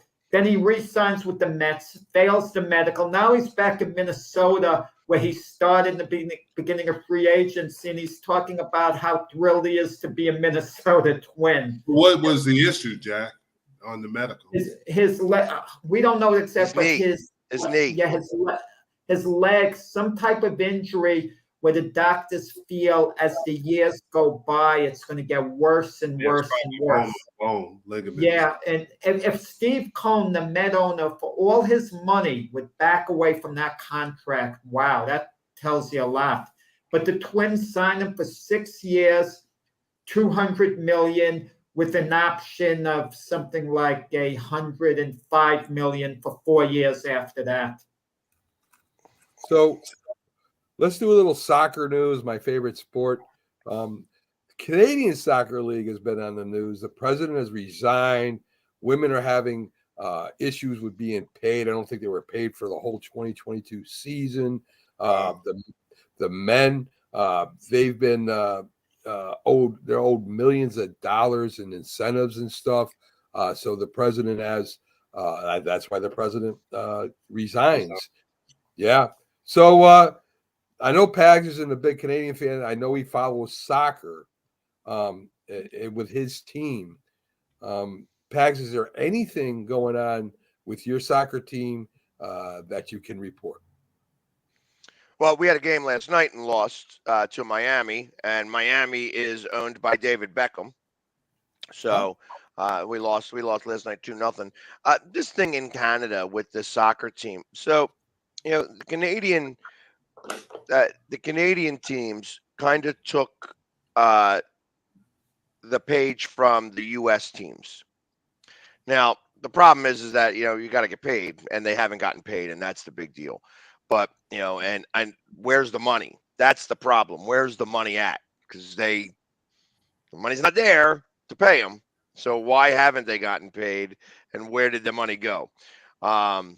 So that's why he kind of came down. At least that's what I'm hearing from, the things that I'm reading and stuff like that. But MLS is just getting started. You know what I mean? It's still chilly out there. They're playing. Some places are playing with snow on the ground and stuff like that. Soccer starts to heat up right around like July and August, and I'll have more to report then. Yeah, Mac, I live 5 minutes away from the stadium, and it was packed last night for soccer for him in Dallas. And and I have to imagine, like, Dallas has got a really good team. Austin's got a really good team. Actually, that area is really rich in soccer talent. It's actually listed as the number 2 richest soccer talent area. Philadelphia actually right now holds the number 1 spot, just because of the training programs, the programs that these teams have. You don't really think about it. It's soccer. You know what I mean? Nobody really thinks about that. But the 2 places that you go to are Austin or Philadelphia if you are somebody worthwhile playing soccer, because of the programs that they have are so intensive, and it's where you go to high school and you learn soccer. Those are the 2 things that happen. And European clubs look to these programs to buy players. And that's what happens. You have like 4 players playing over in Europe right now from the Philadelphia, from the Philadelphia group. I don't know how many are doing it from Austin, but I know that Austin and Dallas is a very rich soccer area. Yeah. All right. There you go. Jack. Look at me talking good about Dallas. I hear you. You're winning them over, Jim. Jack, you follow tennis more than anybody I think on here. Djokovic again wins. Is he? I know you could different eras and stuff, but is he the best tennis player ever right now? At peak value, I don't know. We tend to ignore past eras, like the time when like a Rod Laver was playing. Some people thought Rod Laver was the greatest. We do that in all sports. Football, we talk about Tom Brady being the greatest quarterback of all time. We ignore a guy like Otto Graham. What do his accomplishments mean? 75 years from now, we imagine ignoring Tom Brady, what he did, and Joe Montana, and they're like dinosaurs for the guys coming later on. Unfortunately, in tennis, it's much like the Olympics. When you judge an athlete in track and field, you judge what he did in the Olympics, in the World Championships to a lesser degree. But I like to judge all the different tournaments. Listen, even track and field. There was a hurdle in the 110-meter hurdles named Greg Foster. He won the world championships that are held every 4 years in 83, 87, and 91. But in the 84 Olympics, he stumbled a little and won a silver medal. And whenever he got interviewed, all he was asked about him now winning the gold medal. Never all of his great accomplishments, never all the meets that he won. And I just don't like the mindset, with the public. They're just going to look at who's won the most majors, him or Rafael Nadal eventually, and they'll judge who's the best there. Roger Federer was actually the most consistent, because when you look at all the times he's got eliminated in the finals, even though he didn't win those majors, he was the most consistent player of all time, Roger Federer. But when all's said and done, is it going to be Djokovic? Let's see what he does going forward. Hold on, wasn't Pete Sampras number one for longer than any other tennis player? Pete Sampras was number one for longer than any other tennis player, even to date. So, but he has 14 major victories as opposed to Djokovic's like 22. So people are going to point to the majors, unfortunately, just like Super Bowls. They're going to say Tom Brady is the greatest quarterback of all times because he has 7 Super Bowl victories. Patrick Mahomes isn't going to catch up. We hear this now. You got to win 5 more Super Bowls? Come on. What are the chances of winning 5 more Super Bowls? It's so hard to win 1 Super Bowl, let alone 5 more. So it's not a good yardstick to just say, well, how many victories in case closed? That's some good points there, Jack, for sure. Very good points. Boxing. Let's get some boxing in here. Jake Paul and Tommy Fury talking about a rematch. Jack, I mean, here we have the YouTubers versus the old schoolers. I know Tom Fury has had some professional fights. Of course, I imagine he's boxed with his brother a little bit in the cellar, and stuff like that. What do you think? We think there's money to be made on a rematch, Jack? Well, yeah, of course there is. But isn't that pretty sad, Mac, with all the fighters you're talking about? Yeah, Jake Paul and Tommy Fury. I'm not criticizing you, Mac, on that because it's news, but that should cast light on this type of sport. The biggest fights that could be made in boxing, Tyson Fury, Alexander Usyk, they're trying to make the fight to see who'd be the 1 heavyweight champion. I don't think that's going to come off. It might. Terrence Crawford, Errol Spence would have been a colossal fight. Doesn't come off. Or the better be Dmitry Bivol isn't coming off. I mean, come on. The biggest fights that could be made in boxing don't take place. Well, that's the problem with boxing, don't you think? They don't do that anymore because everybody wants to see Crawford and Spence fight, but they won't because of contract. And why don't they just take 50-50 each of them? No. Well, Spence wants more. I know. That's what I'm saying. He was willing to work on a percentage, but he wanted proper documentation to be sure he'd get all his money. And Spence holds 3 belts. Crawford holds 1. So Spence feels I'm more valuable. But then again, Crawford could counter. I'm higher on most people's pound-for-pound list. But eventually in these fights, it hits an expiration date where even though it'll have a lot of interest, you're not getting both fighters in their prime anymore. Like Pacquiao Mayweather took 5 years to make. 5 years. That is true. Yeah, that is true. They said Mayweather was over in was it London, and he couldn't pull anybody into this his fight. Well, people are getting tired of his exhibition. Yeah, people are kind of getting tired. The novelty wore off with the exhibitions. Before Jake Paul, there was actually Too Tall Jones, who fought. And but Too Tall was an honest fighter, and Jake Paul turned out to be an honest fighter, okay? But I think a curiosity factor, sells because it's entertainment at the end. And we all wanted to see how Too Tall would do. If Wilt Chamberlain never got to fight Muhammad Ali, it would have been an utter mismatch, but it would have done incredible business because of the curiosity factor. Yeah. Yeah. I mean, Jack, I mean, everybody, Jack Hurts, of course, if you follow the show's Hall of Fame boxing writers, been in boxing for years. One of the first writers to go over to Russia behind the Iron Curtain. They let him go. I was the first American journalist to ever cover a live professional boxing show in Russia. So, I mean, that's how far back he goes. I wouldn't go over there. I wouldn't go over there now. I wouldn't recommend it. You would go interview any Ukraine boxers right now, Jack, over there? No, I wouldn't. Okay. So Jack isn't as brave as I thought. But anyway, I listen. If Crawford fights Spence, I'll tell you right now, Crawford knocks him out. No doubt in my mind. We know. I don't know. No doubt in my mind, Jim. Jim's a big Errol Spence fan. Like Jerry Jones loves Errol Spence. He has. He fills that stadium up. Jerry Jones has the pocket. I've never seen Crawford fight, to be honest with you, but I've seen Spence, and I think what you guys say about Crawford is true. He probably is going to win the match. I've never seen him in person, but I've seen Spence in person. But Crawford, it would be a good fight.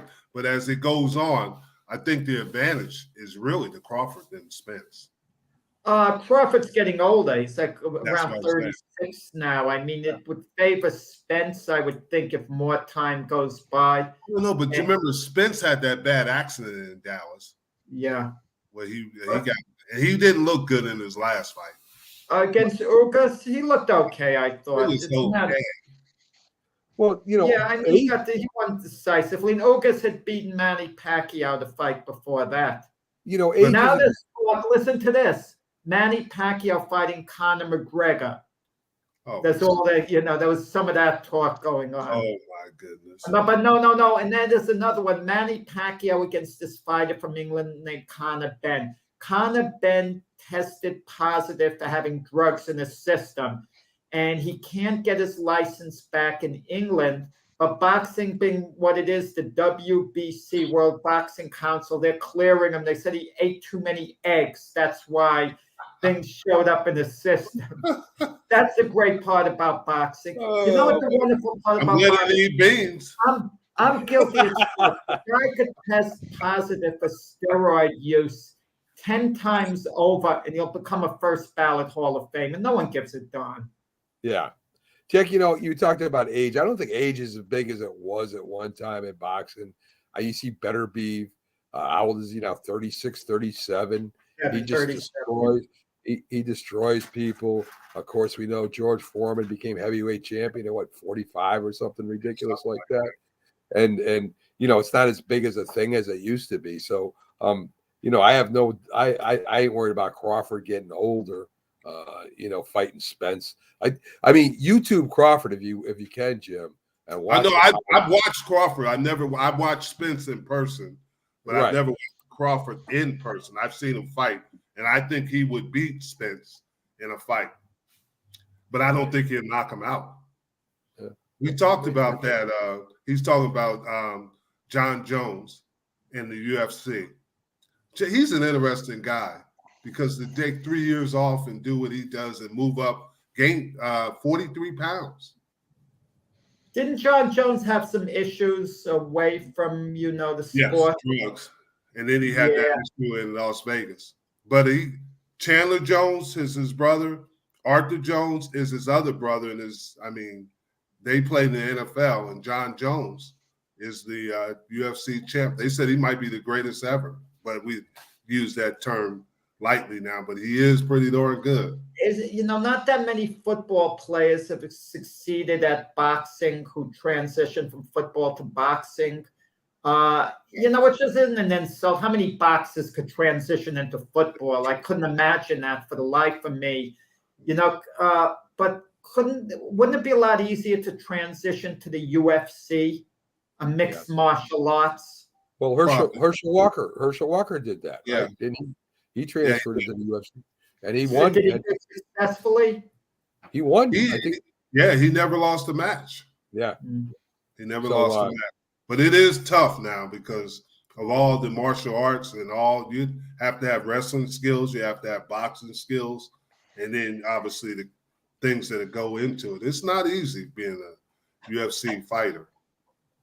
No, I think I think Pags could be a great UFC fighter. Well, he's got a fight coming up against your co-host, right, Jack? Aren't they going to Frank Laterzo, yeah. Frank. I mean, Laterzo wanted a winner-take-all, and Frank said he'll have to check the contract. That's the controversy going on with Jake Paul and Tommy Fury now. Jake Paul was grandstanding. He challenged Tommy Fury at the last press conference a couple of days before the fight to bet his whole purse. And Jake Paul said to Tommy Fury, if you win, I double your purse. If you lose, you get nothing. And then Tommy Fury shook his hand on it because Tommy Fury's father, who's also his trainer, told his son, accept it. And they shook hands, and then Jake Paul produced the contract, but they never signed the contract. Oh, man. So what is legal and what's not? But I didn't like the way Jake Paul did it. I hope Tommy he's a YouTube guy and wins the case, because Jake Paul was getting so much more money than Tommy Fury. Even if Jake Paul lost the bet, he'd still be making more than Tommy Fury, and Tommy Fury be making nothing. You know, I would never. And if a guy doesn't accept a winner-take-all bet, they say, oh, you're scared. You know, that type thing. You kind of get coerced. If I'm a judge, I wouldn't uphold a bet like that. If the guy wound up with nothing, I'd say he was coerced into it against his will. Well, legally, Jack, I think we talked about this before, a handshake or a verbal contract in a lot of instances is just as legally binding as signing a contract. So, but yeah, especially in front of so many people. Mm-hmm. Yeah. Mm-hmm. So anyway, just something I throw out there, that a lot of courts will take a verbal contract, even if you don't sign a written contract. So, folks, I mean, I'm in the works for my contract to wrestle Pat McAfee at the WWE that would be interesting. WrestleMania 40 happening in Philadelphia. It would. That'd be interesting. Watch me flying across the ring and stuff like that. Like I'm actually still agile enough. I think I could take him. Yeah, I heard Jim Jeffcoat and Junkyard Dog have a wrestling match coming up pretty soon too. But I have these elbow pads and I put razors in them, so I'm going to cut them. Razors, make it look good. Yeah, there you go. No faking in Jim's wrestling matches, folks. Thanks for joining us again on This Week in Sports, one of my favorite shows. I get a lot of comments, a lot of viewers, and of course, I spend time with some of the best analysts in the country. With Robert Butler, Keith didn't make it in today. Of course, Jim, Cowboys great, Philly sports guy, one of the hottest TikTok stars out there, and of course, the great Jack Hirsch, our historian. And a Golden Glove boxer too. You didn't know that. It was great to have Pickles back. Yeah, Pickles. Thank you for joining us. Rick is always with us. And, Rick was here. We love Rick. Yeah, he's always. Now, Pax had his friend, his beautician. She doesn't show up but once. No, I think. You know why? You want to know why? Because I have to share. I have to share it out. And when I showed up a little late today, I didn't share it out on my Facebook. So she follows me. She doesn't. So when I got to make sure that I do that. We heard that about. Yeah, Melissa. I thought you and Melissa broke up, is what I thought happened. Melissa still loves me.